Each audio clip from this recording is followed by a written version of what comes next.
Herkese tekrardan selamlar, sevgiler. Yeni videoya hoş geldiniz. Bugün Denpazar bölgesine, yani merkezi bölgeye doğru yola çıktım. Şu anda Singaraca yolundayım. Bugün sizle birisini tanıştıracağım. Bali'ye 2-3 gün oldu daha geldiği. Şirket açtı ve burada iş yapmak istiyor. Neler yapmak istediğini kendisinden dinleyelim, bakalım. Hem fikir oluşur hem de burada gelen Türkleri sizlere göstermek istiyorum. Şirketi açıldı, oturumu çıktı. Onlar hakkında konuşacağız. Önemli bilgiler yine bu videoda olacak sizlerle. Hemen videonun başında da size belirtmek istiyorum. Benim burada tur ve danışmanlık şirketim var. Eğer Bali Adası'nda tatil düşünüyorsanız bana yazabilirsiniz. Instagram hesabını bırakacağım. Bali Turu TR seninle. Burada villa kiralama, tatil organizasyonu, turlar, bunların hepsini yapıyoruz. Tabi danışmanlık olarak da hizmet veriyoruz. Burada ticaret yapmak isteyen kişiler için çok faydalı bilgiler ve tabii ki çok faydalı çalışmalarımız var. Bunu da size hemen videonun başında belirtmek istedim. Aynı zamanda da trafikteyim. Hem sizinle konuşup hem de araç kullanmaya çalışıyorum. Şöyle göstereyim. Açıkçası çok gururluyum. Gerçekten ben bu yaptığım videolar çok ses getirdi. Birçok insana ulaştı. Burada şirket açmayla ilgili, burada uzun vadeli yaşamayla ilgili, yatırımla ilgili çok talep oldu. Şimdi yavaş yavaş bu açtığımız şirketler, yani 3 ay sürdüğü için 3 ay önce başlattığımız şirketler artık açıldı ve insanlar buraya gelmeye başladı. Ben de sizi gelen kişilerle, tabii video yapmak isteyen kişi, yani soruyorum, herkes video yapmak istemiyor. Ama isteyen kişiler de size gösterip burada neler yaptığını, nasıl bir iş kurmayı düşündüğünü, bunları sizlere göstermek, paylaşmak istiyorum. Yaptığımız işler çok güzel işler. Yani bir Türk olarak gururluyum. Yani buraya gelip de tek başıma bu mücadeleyi verdim, öğrendim, kendim şirketimi açtım. Başkalarına faydam var. Yani insanlara yardımcı oluyorum. Bu inanılmaz. Ben bakın gerçekten hedefime ulaştım. Burada mesela şimdi şirket başlattık biz. Ses getirecek Bali'de bir restoran açılacak. Bunu yapacak kişi Türk. Şirketi başlattı. Şurada 2 ay sonra açıldığı zaman buraya gelecek ve burada Bali'de ses getirecek bir restoran açacak. Şu anda gelen arkadaş bayan bir arkadaş ve burada kuaför işi yapmak istiyor. Artı tekstil işi yapmak istiyor. Onunla da şimdi birazdan zaten görüşeceğiz, konuşacağız. Planları hakkında da size de bilgi versin. Ben de size bilgi vereyim. Aklınızda yine şeyler varsa sorabilirsiniz. Ve şu da beni çok mutlu ediyor. İnsanlar bana ulaştığında işbirliği yapmak için veya herhangi bir başka bir konuyla ilgili görüştüklerinde %99 bana diyen şey şu: çok samimisin, işte biz sana güveniyoruz. Adamlar gözü kapalı, bakın o şirketin parasını olsun şeyi bana gözü kapalı gönderiyorlar. Yani eğer bu güveni size hissettirebildiysem, ta Bali'den sizlere buradan bu samimiyetimi eğer hissettirebildiysem, ne yapmak istediğimi anlayan insanlar bana çok teşekkür ediyor, tebrik ediyor. Bir Türk olarak burada bir şeyler yaptığımızı, başardığımızı, çok böyle mesajlar geliyor. Çok böyle telefonla görüştüğüm zaman işte çok samimisin, işte bunu şey yapıyor. Ya bunun için o kadar gururluyum ki, o kadar beni mutlu ediyor ki anlatamam size. Çünkü bu samimiyeti eğer sizlere aktarabildiysem ne mutlu bana. Burada kötü niyet hiçbir şey yok. Burada sadece iyi niyet var. İş yapmak var. Büyümek var. Bunlar var. Kötülük yok. İçimizde fesatlık yok. O yüzden de her zaman Allah yolumuzu açıyor. Bakın her zaman. O yüzden arkadaşlar, yapmak isteyen, herhangi bir iş yapmak isteyen, gönlünüzü ferah tutun. Temiz kalpli olun. İyi düşünün. Başkaları için iyi düşünün. Ki siz de aynı şekilde size geri dönsün. Bakın bu çok önemli bir şey. Gerçekten demek istediğim şeyleri anlıyorsunuzdur. Tabii bu süreçte çok kişilerle, ben yani yüzlerce insanla muhatap oldum.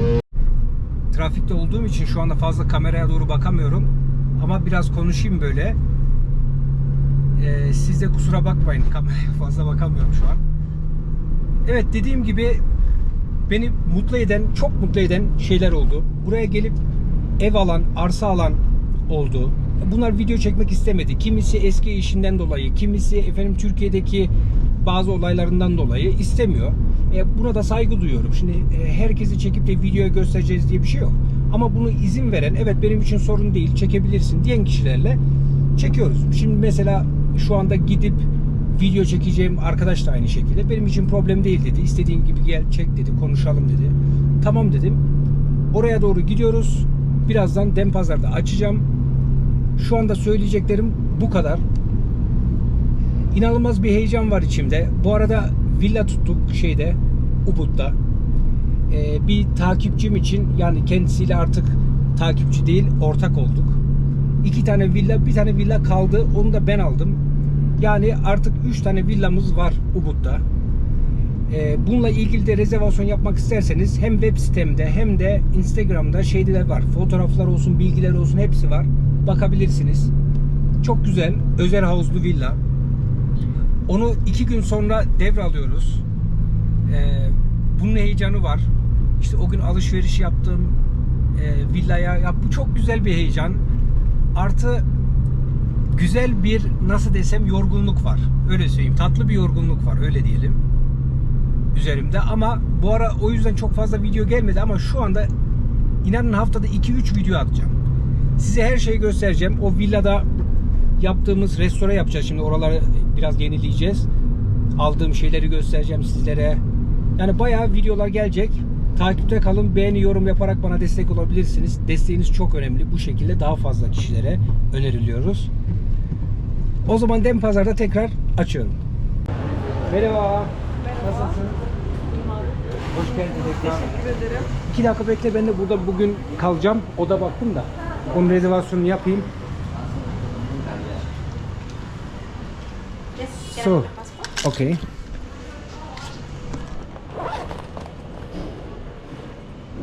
you.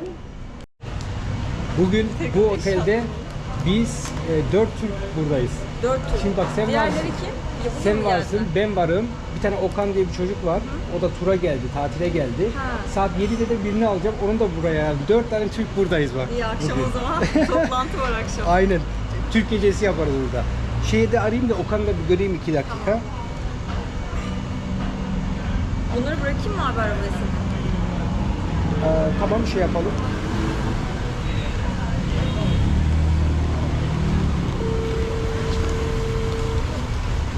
Açık mı? Aleykümselam.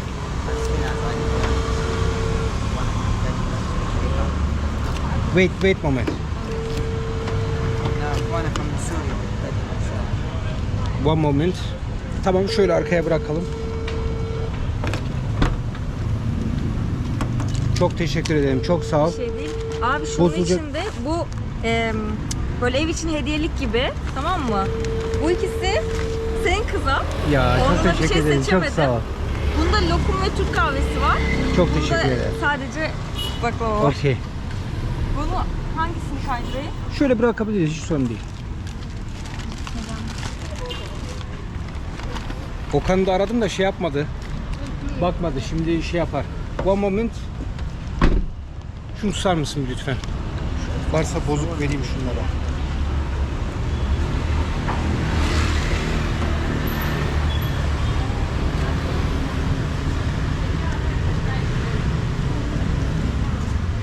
Buradayım mı kaydıramadım. Bravo. Olsun. Merhaba. Hoş geldin. Nasılsın? İyi misin? Yapacağını sormalı. İyi. Ne yapıyorsun? İyisin? İyiyim, ne yapayım? Dün uzun bir yolculuktan geldim. Evet. Şimdi otele yerleştim akşam saatlerinde. Hı hı. Sabah da biraz geç kalktım da bütün günün yorgunluğuyla beraber. Evet. Dün sabah sahile falan gittim. Masajım oldu, ettim falan derken yine akşam ettik. Güzel. Bali gayet güzel, herkese öneririm. Öyle mi? Çok güler yüzlü insanlar. Biz bugün... Jakarta'ya nazaran biraz daha basitlik iyi, bunu söyleyebilirim. Evet. Bu otelde bugün 4 kişiyiz. Bak sen varsın. Şimdi Okan tatile geldi. Benden tur aldı. Yarın başlıyoruz. Okan tatilde. Burada business iş yapmak için geldi. Saat 7'de de havalimanından birisini alıyorum. O da iş için buraya geliyor. Buralara bakacak, dükkan bakacak. Bu şekilde. Yarın saat 10'da alsın mı şoför seni? Alsın. İyi mi saat? İyi. Tamam. Bir ihtiyaç var mı? Bir ihtiyaç var mı? Yok. Her şey oldu. Her şey 10 numara. Süper. Sen aktarmalı nereden geldin? Singapur'dan geldim. Singapur. Ben ilk önce bileti Jakarta tarafından almıştım. Tabii Serkan abiyle temas kurmadan önce. Serkan abiyle işte planları ettikten sonra da Bali'ye geldim. Yani İstanbul, Singapur, Singapur'dan Jakarta. Jakarta'dan bir 6 saat beklemem oldu. Çünkü Denpasar'a direkt bilet alamadım. Oradan da işte Denpasar'a geldim. Yorucu oluyor Jakarta. değil mi? Ben Size gel bir abi çok söyleyeyim, öyle. öyle bir yorucu ki anlatamam size. Yani Ya. gerçekten O yüzden böyle gezi kanallarına falan hani gerçekten saygı Evet. duymak gerekiyor. Yani şey gibi gözüküyor. Yani sadece kolay. geziyoruz ama gerçekten hatta ona da söyledim telefonda ya işte böyle bak hani kolay değil değil mi? Evet diyor şeyi önünde. dün akşam geldim, sabah 11'de kalkmışım yorgunluktan ama hala şu an az bir şey yorgunluk var üstünde, yani onu söyleyebilirim gerçekten de. Evet. Yani fazla. Okey, sen o zaman dinlen, keyfine bak. Tamamdır abi. Yarın şoför saat 10'da burada görüşürüz. Görüşürüz Kendine abi. iyi bak. Sen de. Okey, hadi haberleşiriz. Evet, Hazer'le çıktık şimdi. Legian bölgesini geziyoruz. Burası Kuta olarak geçiyor. Zaten her zaman söylüyorum, Kuta ve Seminyak çok yakın birbirine, çok uzak değil. Böyle etrafı da göstereyim size. Birazdan kendisiyle de konuşacağız. Burada ne gibi şeyler planlıyor, ne yapmak istiyor. Onunla ilgili sohbet, muhabbet edeceğiz birazdan. Bilgiler vereceğiz sizlere. Şu anda yavaş yavaş artık Bali'de yağmur dönemi geliyor. Yani bizim deyimimizle sezon bitiyor. Ama ben bunu her zaman söylüyorum. Burada sezon bitmiyor. Kışında burası dolu. Çünkü Avrupa'da, Amerika'da, Kanada'da hava çok soğuk olduğu için insanlar buraya gelip bir ay, 2 ay tatilini yapıyor. Uzun vadeli kalıyor. Bu şekilde kışın dolu oluyor. Zaten videolarda da göstereceğim sizlere. Ben mesela geçenlerde biliyorsunuz, videoları gördüyseniz Tayland'daydım ve Tayland'da sezon değil. Yani yağmur dönemi. Ona rağmen her tarafta kalabalık, turist var. Tabii ki düşüş var. Oluyor ama öyle çok aşırı bir düşüş olmuyor. Yani Antalya gibi değil. Türkiye turizmi gibi düşünmeyin. Çünkü kış oluyor. Orası kapanıyor. Birçok otel kapanıyor. Burada öyle bir şey yok. Her taraf açık. Onları da sizlere göstereceğim.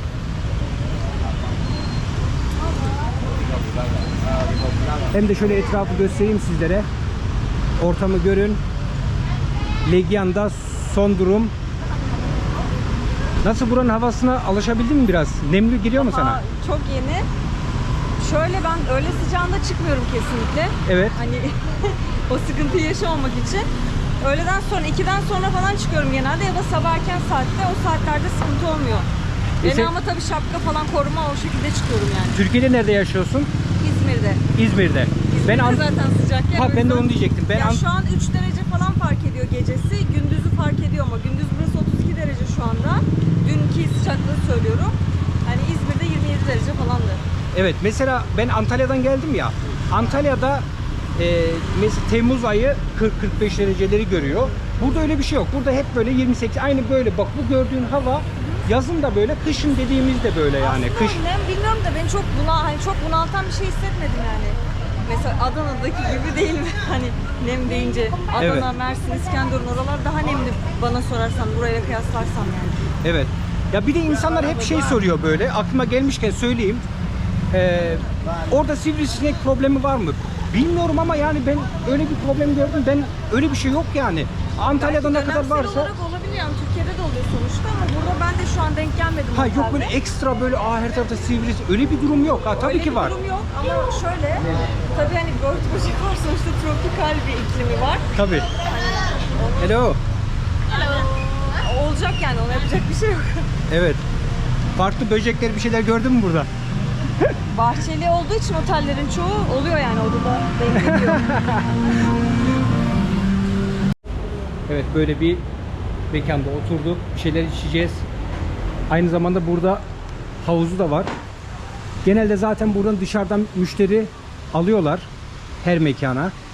Böyle burada hem yemeğinizi yiyebiliyorsunuz, artı burada da havuzu kullanabiliyorsunuz. Çocuk havuzu, burada da büyük bir havuz var.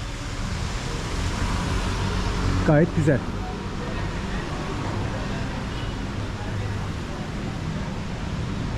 Evet, o zaman sana sorularla geldim. Başlıyoruz. Başlayalım. Evet, şimdi sen öncelikle burada şirket açtın yaklaşık 3 ay önce. Nasıl Bali'de böyle bir yatırım yapmayı düşündün ve nasıl böyle bir karar aldın? Biraz kendinden bahseder Ben- misin? Denizde çalışıyorum. Böyle farklı bir alanda da yatırım yapmak istiyordum. Hani çok ülke gördüm. Hani farklı bir ülkede yaşamak hep böyle aklımda vardı, araştırıyordum. Bu Güney Amerika ülkelerine daha yakın hissediyordum aslında ama oralara bu şekilde hani Bali'de daha bir kolay yerleşmek ya da işte iş sahibi olmak ya da iş kurmak. O yüzden Bali'ye doğru çevirdim rotayı, öyle söyleyeyim. Ondan sonra araştırmaya başladım işte internetten. Sonra bu Bali'deki okulları vesaire, ilk önce Bali'deki ilkokulları gördüm. Hani yabancıların buraya çocuklarını okutmak için geldiklerini gördüm. Sonra Bali hakkında araştırmaya devam ederken abi işte sizin sayfanızı gördüm orada. O sayfadan sonra bilgi edinmeye başladım. Dedim hani olabilir. Burayı böyle hani Costa Rica, Peru oralara biraz benzettim. Oralar benim beğendiğim yerler. Bu arada ne iş yapıyordun? Bir daha söyler misin? Gemide çalışıyorum. Gemide çalışıyorsun. Evet. Nasıl, görevin ne orada? İkinci kaptan olarak çalışıyorum. İkinci kaptan Kaptanlık olarak. yani Hı hı. o şekilde. Kaç Hani ülke gezdin? bazı sayısını hatırlamıyorum ama hani kuzeyden ne diyeyim en kuzeyden en doğuya kadar her yere gezdik. Kendisiyle biz şimdi telefonla görüştüğümüzde şirket açma döneminde bir arıyorsun şey diyeyim. Abi ben Arjantin neredeyim? Peru'dayım. Peru'da, Bir evet. şuradayım. Ya sen işte Saat farkı baş belası Değil hale mi? geldi, evet. gemide çalışmanın şeyi de bu yani. Ondan sonra böyle bir karar aldım. Benim sayfamı sen YouTube'dan mı gördün yoksa nerede gördün? YouTube'daki videoları gördüm önce. Buradaki hani kimler var burada, ne video, hani bilgi edinmeye çalıştım YouTube'dan. Yabancı Türk karışık herkesi izliyordum. Yabancılardan buraya yerleşip buranın hayatını anlatan çok insan yok. Genellikle turist olarak gelip hani balayı tatiline gelip o balayında edindiği tecrübeleri paylaşan insanlar var genelde. Ama işte senin kanalda abi daha çok böyle nasıl iş kurarsın, bir de o acente burada görevli olan lokal yerel görevlilerle yaptığım videolar vardı. Evet. Onlar hoşuma gitti, aydınlatıcı oldu yani. O şekilde. Harika. Peki burada ne iş yapmayı düşünüyorsun Bali'de? Burada şimdi 2 iş için izin çıkardık. Bir tanesi kıyafet mağazası açmak istiyorum. Hani böyle küçük şirin bir yer açmak istiyorum. Burada zaten o tarz mağazalar var ama ihtiyaç da olduğunu söylüyorlar. Daha fazla hani açılmasını istiyor insanlar da. İkinci olarak da bir kuaför. Hani Türk kuaförleri burada ilgi çekiyor. Kuaför açmak istiyorum, bayan kuaförü. Onun da bir 2 senesi olacak gibi. Onun için de araştırıyorum şu anda. Kuaförde aynı zamanda böyle manikür, pedikür bunlar da olacak. Şimdi şöyle, buradaki kuaförleri gezdim. Sanki kuaförün vermesi gereken hizmetlerin bir kısmını spa merkezleri veriyor. Burada bir böyle karışık biraz yani. Spa merkezine gidiyorsun ama kuaförde yaptırabileceğin bazı şeyleri de orada yapıyorlar. Bravo, çok güzel tespit. Hani ona baktım. Kuaförleri henüz gezmedim. Hani birkaçını sadece dışarıdan ne hizmetler verdiğine baktım. Onlar da benzer hizmetleri veriyorlar. Yani hedefim benim tespit edip hani burada olmayıp, Türkiye'de olup da burada olmayıp ne varsa onu getirip burada uygulamak. Biraz daha böyle daha turistik bir alanda, daha ferah bir salon açmak. Sen Bali'ye ilk defa geldin. Evet. Galiba 2 gün, 3 gün oldu galiba burada olduğun, değil mi? Şu anda ikinci günüm aslında burada. Nasıl ilk izlenim böyle, tabii İlk- daha çok yeni geldin. Evet, İlk izlenim daha olarak sadece henüz Seminyak bölgesindeyim. Bir 9 gün daha bu Seminyak bölgesinde kalacağım. Lampazarı sadece havalimanının olduğu alanı görebildim. Seminyak'tan sonra Ubud'a geçeceğim. Asıl benim hani ileride aslında yaşamak istediğim yer, kalmak istediğim yer Ubud. Daha huzurlu bir yer. Şehre uzak biraz daha anladığım kadarıyla ama daha böyle yani benim kafa yapıma uygun bir yer gibi. Seminyak biraz daha şehir içinde, tamam hani alışveriş alanlarına vesaire yakın. Ama pek tercih edeceğim bir yer değil. Ubud'da bu pirinç tarlalarına yakın olan o hani videolarda insanların yemyeşil gösterdiği Evet. alanlar. Ben de öyle bir yeşillik istiyorum. Denizde olmaktan artık hani bakıyor insan maviyi görmekten, biraz yeşil göreyim istiyorum yani. Ubud'da bol bol görürsün İşte orayı. Ubud. Harika. Bir de Ubud, bu arada bunu da söyleyeyim, çok büyük bir çıkış yakaladı. Şu anda gidelim, bak sen de gideceksin zaten, görecek. Ben de zaten 2 gün sonra Ubud'a gideceğim. Benim villayı devralacağız. İnanılmaz bir çıkış yakaladı. Çok dolu, çok dolu. Müşteri yani iş açısından inanılmaz potansiyele sahip. Ama yer bulabilir miyiz? Öyle bir şey var. Çünkü o kadar bir talep var ki oraya, inanılmaz. Restoran açanlar, yabancılar, Hindistan'dan, ondan sonra yine Avrupa'dan böyle mağazadır, şeylerdir, çok böyle yerler açıldı. Evet, burada bir de Hindular da çok olduğu için Hintliler de hani adaptasyonda çok sıkıntı yaşamazlar. Hani çoğunluk burada Hindu çünkü. kültürler az çok Evet. benziyor. Evet. Bazı temel farklılıklar var. Hani burada konuştuğum Endonezyalılara göre 2 gündür. Çünkü bana söyledikleri şu, hani burada Hintler de var ama bazı temel farklılıklarımız var. Yani Hintler çoğu şeyi dini inanç olarak yapıyorken buradaki insanlar gelenek olarak yapıyor Evet. aynı şeyleri. Arada öyle bir fark var. Hani Hintlerde birçok tanrı varken burada Endonezyalılar bizim tanrımız tek ama bazı ritüellerimiz var geleneksel olarak gelen, Evet. görenek olarak devam ettirdikleri. Onları o şekilde yapıyorlar. Hani konuşmalardan çıkardığım bu şu anda. Çok net, daha Evet. çok gözlem yapamadım. Evet. Yani burada acayip bir şey var. Talep var. Zaten bu yabancılardan olsun. Bu gezdiğimiz, şimdi birazdan da gezeceğiz zaten biraz. O gördüğümüz güzel dükkanların yarısı hep yabancılar. Evet ve talep şöyle, yani bugün ben mesela bahsettim sana da, gidiyorum mesela, ben kıyafet store'u açmak istiyorum sonuçta. Kıyafet mağazası açmak istiyorum. Başka bir kıyafet mağazasına gidiyorum, bilgi almaya çalışıyorum. Gayet yardım ediyorlar. Hani düşmanlık etmiyorlar. Sen de gel, sen de burada aç. Çünkü hani çok müşteri olduğunu, ihtiyaç olduğunu söylüyorlar. Hani baktığınızda diyorsunuz ki hadi bu cadde üstünde şu kadar kıyafet store'u var, bu kadar ne bileyim restoran var. Ama aslında öyle değil. Çeşitliliğe buradakilerin ihtiyacı var yani. Evet, kesinlikle. Kesinlikle öyle. Evet, restorandan çıktık şimdi. Bir şeyler içtik. Zaten saat 5.30-6'ya geliyor. Saat kaç şu an? 7'ye geliyor. O 7'ye geliyor. Şimdi kendisi de burada. Tabii böyle bir dükkan düşündüğü için böyle yerlerde durup bakıyor. Bak burada mesela fazla ürün yok ama böyle çeşit koymuş. Birkaç tane şey koymuş. Böyle açmış. Güzel bir dükkan. Senin ama daha farklı olacak değil mi? Benim daha Aklındaki. farklı. Beyaz olmayacak bir kere. Bütün dükkanlar beyaz burada. Hay. Şimdi burada sen dükkan bulduğun zaman ve düzenini kurduğun zaman Evet. burada kardeşini ve birkaç arkadaşın falan da var. Buraya gelip burada aynı şekilde yerleştirmeyi Evet, düşünüyorsun değil mi? Yani ortak olarak kaydedebildim. Shareholder olarak kaydettim belgelere. Evet. O yüzden onlar da buraya gelebiliyorlar. Evet. Kardeşini mi getireceksin buraya daha Evet. sonra yerleşmek Yani için? iki kardeşim de buraya gelecek. Aslında hani ben buraya yerleşmek için şirketi açtım. Şirketi gerçekten açmak değildi niyetim. Çünkü açmak zorunda değilsiniz fiziksel olarak şirket. Hani bir izin almanız yeterli buraya gelmek için.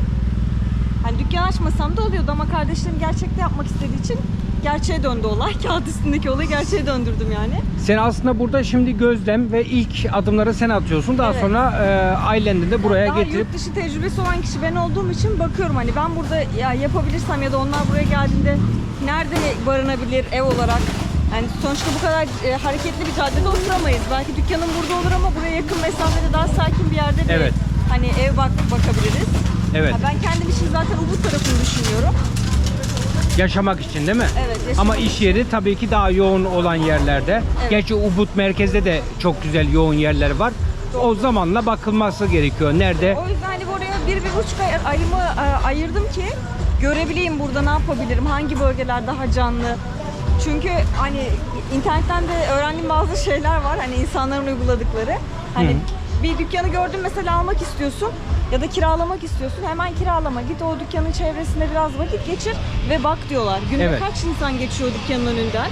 Evet. Ne tarz başka dükkanlar var senin dükkanını destekleyecek orada? Evet. Yani atıyorum sen çiçekçi açmak istiyorsundur. Yanında işte ne bileyim kuyumcu vardır, bir şey vardır.